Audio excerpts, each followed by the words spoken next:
네, 안녕하세요. 저 산림과학과, 지금은 조경 산림학과로 된 산림과학과의 3학년, 앞으로 4학년 된 윤성원입니다. 저는, 아무래도 윤태인 교수님 연구실이 지금 식물의 종자비산을 연구하고 계시고, 바람에 의한 종자비산을 연구하고 계시고, 그리고 저도 개미에 대한 관심이 옛날부터 많았다 보니까, 연구실 들어오면서 개미에 의한 종자분산에 대해서 조금 관심을 가지게 됐습니다. 그래서 제가 지금 하고 있는 문헌연구, 그런 그 중에서 이제 좀 소개드릴 만한 좀 개론적인 내용들을 발표를 해보려고 합니다.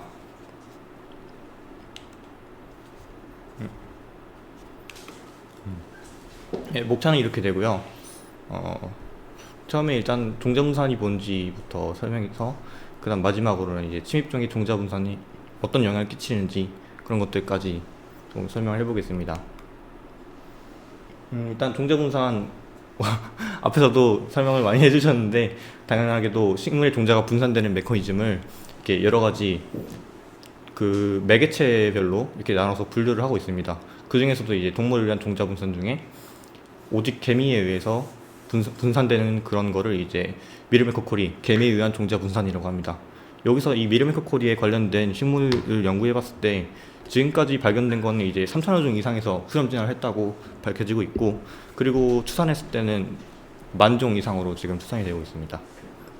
여기 보시는 이 사진이 이제 개미가 물고 가는 그런 종자, 이런 식으로 해서 이제 분산이 되는데, 이 원리가 어떻게 되냐면 일단은 개미가 그냥 일반적인 종자를 다 물어가는 게 아닙니다. 물론 그런 경우도 개미 종류에 따라서 있긴 하지만 대부분은 이제 이 식물의 종자에 붙어 있는 저 지방체라고 하는 이 하얀색 육질 구조, 저걸로 이제 매개가 되는데, 저걸로 인해서 매개가 되는데, 이 저게 지방산입니다. 그러니까 특히 올레이게시드, 올레산이라고 하는 게 주요 구성 성분이고, 저게 이제 개미가 좋아하는 영양분이 많이 들어 있습니다. 그래서 개미가 저것 때문에 이제 이끌려가지고 저거 물고 가면은 이제 그거를 이제 집 안에 들어가서 저것만 벗겨 먹고, 그리고 저 지방체가 벗겨진 종자를 이제 뭐 집 밖이나 아니면은 집 안에 있는 쓰레기장에 놓게 되고 버리게 되고, 그럼 그 안에서 이제 식물이 발화해서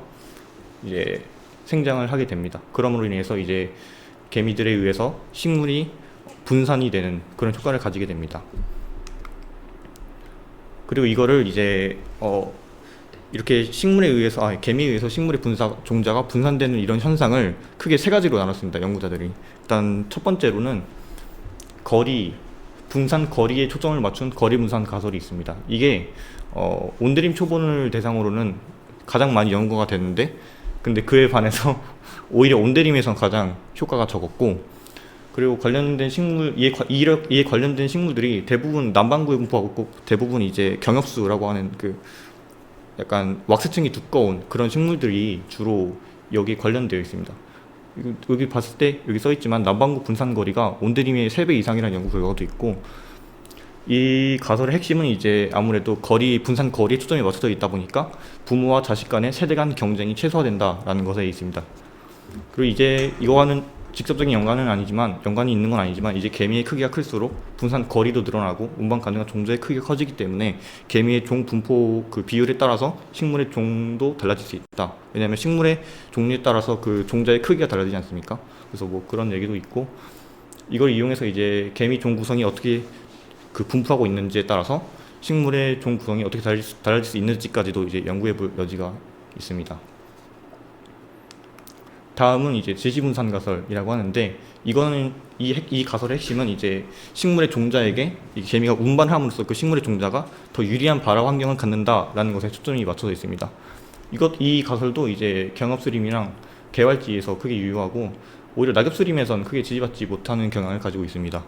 이게 정확히 어떤 가설이냐면은 그 식물의 종자가 개미 집이나 아니면 개미 집 안에 떨어졌을 때랑 그렇지 않고 분산되지 못한다거나 아니면 아무런 데나 그냥 떨어졌을 때 분산됐을 때를 비교해 봤을 때 이제 개미가 사는 그 굴 근처의 토양의 환경이 식물의 종자가 더 발하기 유리하다라는 것을 일단 전제로 삼고 있기 때문에 그 식물의 종자가 분산된 이후에 그 연구가 아무래도 쉽지 않습니다. 왜냐하면 개미가 분산한 그 종자들이 대부분 크기가 작기 때문에, 크기가 작기도 하고 이제 개미 굴 내부로 들어가면 이제 그걸 관찰하기가 어려워서 아직 이 부분에 대해서는 그게 많은 연구 결과가 있지는 않은 상황입니다.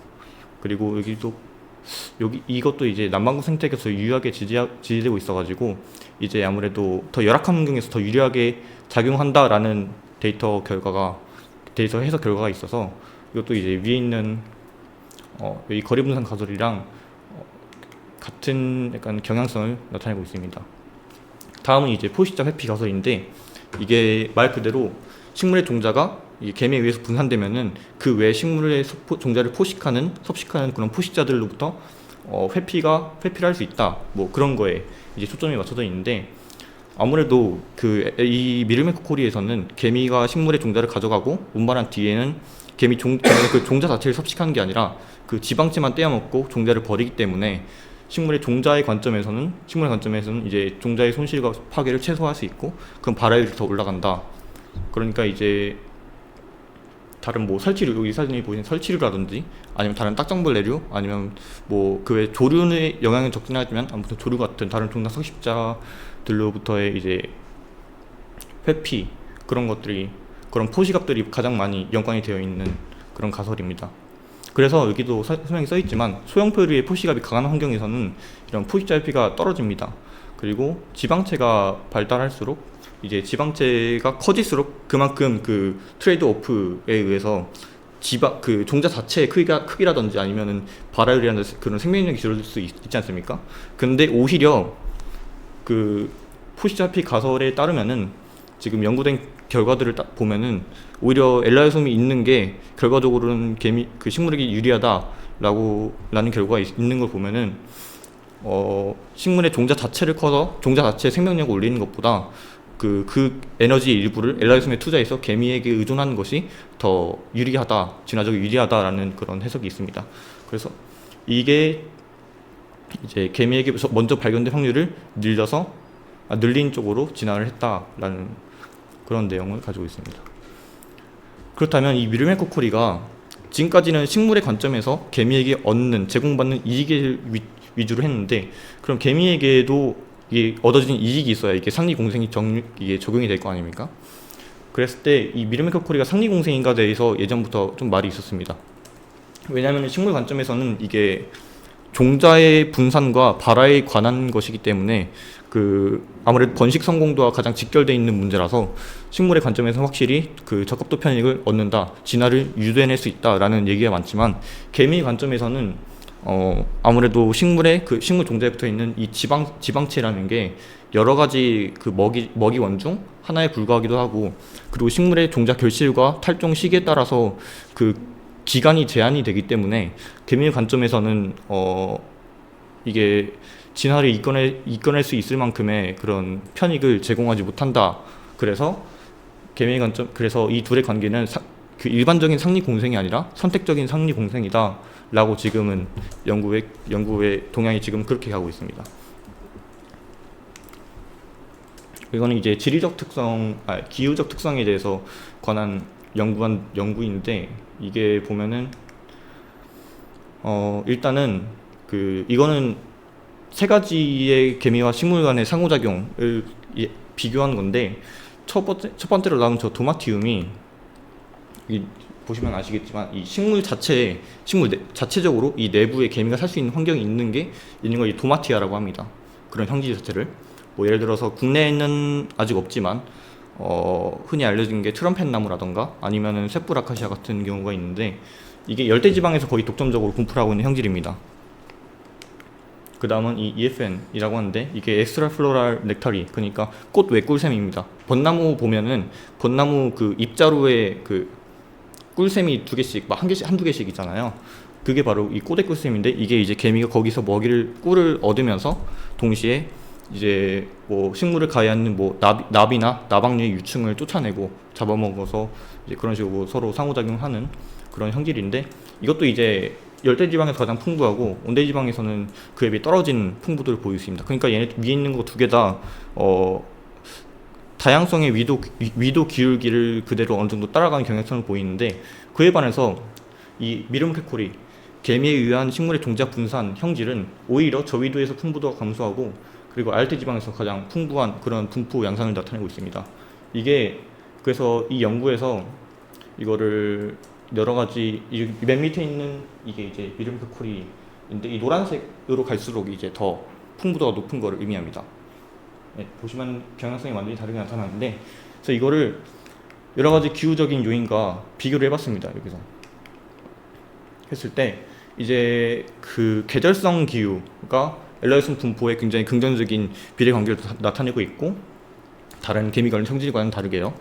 그리고 이제 남반구나 이런 관목림 지중해 연안 그런 생태계 관목림에서 특히 이런 양상을 나타내고 있고 오히려 초본이 많은 온대림 같은 경우에 온대림이나 아니면은 열대림에서는 그렇지 못한 약간 반대되는 경향성을 나타내고 있기 때문에 계절성을 띠고 강수량이 적은 환경에서 미름코코리 식물이 더 풍부하다라는 그런 해석이 나옵니다. 물론 이게 직접적으로 이것 때문에 이렇다라고 하기에는 아직 근거가 부족할 수 있지만 데이터 지금까지 그 비교해본 데이터만으로 봤을 때는 이런 경향성을 나타냈다라고 보시면 됩니다.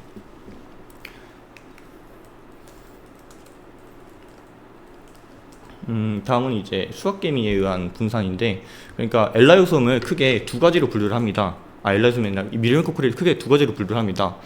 일단은 개미에 의해서 종자가 분산되기만 하면은 그 현상을 전부 다 이 미름코코리로 할 수 있다라고 주장하는 연구자들이 있고 아니면은 이 식물에 붙어 있는 지방체에 의해서 매개되는 분산만이 이 미름코코리다라고 하는 연구자들이 있습니다.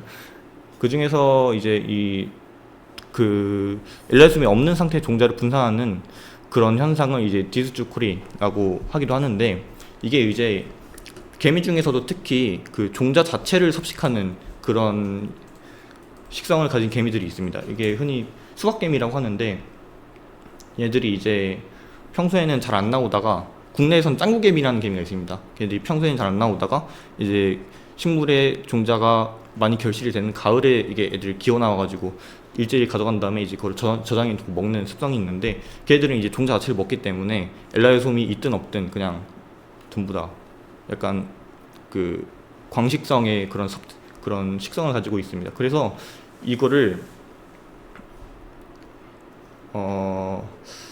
이거 두 개를 동시에 연구한 연구가 많이 없는데 그 지중해 연안에서 한 연구 중에 이런 디스주코리와 미름코코리를 분류해서 각각을 비교해본 연구가 있는데 거기서는 오히려 이 엘라이오솜에 의해서 전문화된 그런 상호작용보다 이렇게 종자 자체를 섭식하는 개미에 의한 분산이 거의 비슷하기 때문에 종자 자체의 그 파괴를 감안하더라도 이 디스주코리 역시 미름코코리에 비해서 그렇게 떨어지는 분산 효과를 가지고 있지 않다. 오히려 두 개 다 있어야 한다라고 이제 주장을 하고 있습니다.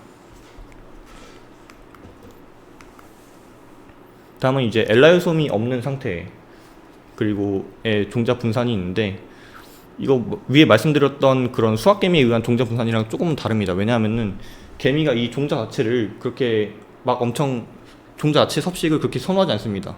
이게 보면은 이 종자를 가져가는 개미 자체도 보면은 스민대개미라고 하는 개미인데 이 개미가 특징이 이 개미의 그 식성 중에서는 그 종자 자체를 섭식하는 그런 형질이 발견된 적이 지금까지 한 번도 없는데 보통은 이제 종자 자체를 섭식하는 개미 같은 경우에는 두배자루 맞이 개미학과라고 하는 그쪽에 이제 포함된 개미들이 많이 있는데 얘는 이제 불개미학과에 속하는 개미입니다. 그리고 실제로 이걸 실험적으로 아예 그 휘발성 이 올레익 애시드 이 올레산을 제거했을 때 전혀 개미에 관심을 가지지 않았고 이 반면에 올레익 애시드를 제거하지 않은 그런 일반 상태의 이 나도 수정초에 종자는 개미들이 많이 가져갔습니다. 근데 이제 가져가도 종자 자체를 섭식하지는 않고 엘라이오솜도 없고 그런 걸 봤을 때 이제 개미가 이 종자를 분산하는 그 매개체의 역할이 단순히 개미에게 어떤 물질적인 보상을 주는 것 말고도 이런 화학적인 요인으로 인해서 어느 정도 영향을 크게 받는다라고 여기서 말하고 있습니다. 그리고 이거의 좀 연장선상으로 이 침입종에 의한 종자 분산이 있습니다. 침입종은 가장 유명한 게 아무래도 아르헨티나 개미가 개미라고 하는 개미인데, 이 아르헨티나 개미가 침입한 지역에 그 종자 분산을 연구 조사해 봤을 때 침입성 식물인 종과 이 토착 식물종 간의 그 종자 분산 비율을 비교해 봤을 때 그 이 침입성 개미가 침입성 식물에 종자를 훨씬 더 많이 분산한다는 그런 결과가 있습니다. 이게 그 아까도 계속해서 나오고 있지만 이 올레산이라고 하는 저 지방산에 그 개미를 유인하는 어떤 역할이 있는데, 그게 이 침입성 식물에 더 많기 때문에 이렇게 침입성 식물을 더 많이 분산한다는 겁니다. 그러니까 이 개미 자체가 침입성 식물을 선호하기도 하지만 결국엔 이 올레익 애시드 때문이기 때문에 앞으로의 연구에서 이제 지금까지는 물질적인 그 보상에 초점이 맞춰져서 그 연구가 이루어졌지만, 앞으로는 그런 전통적인 방향에서 벗어나서 조금 이런 유해 물질에 의한 영향을 조금 많이 연구할 필요가 있다라고 여기서는 연구 방향을 제시하고 있고, 그리고 침입성 개미에 의해서 침입성 식물이 그 종들이 전혀 없는 곳에서 분산이 이루어지고 있기 때문에 이거를 조금 침입성 종에 대한 위험성을 많이 경고하는 그런 내용입니다. 네, 이렇게 발표를 마치겠습니다.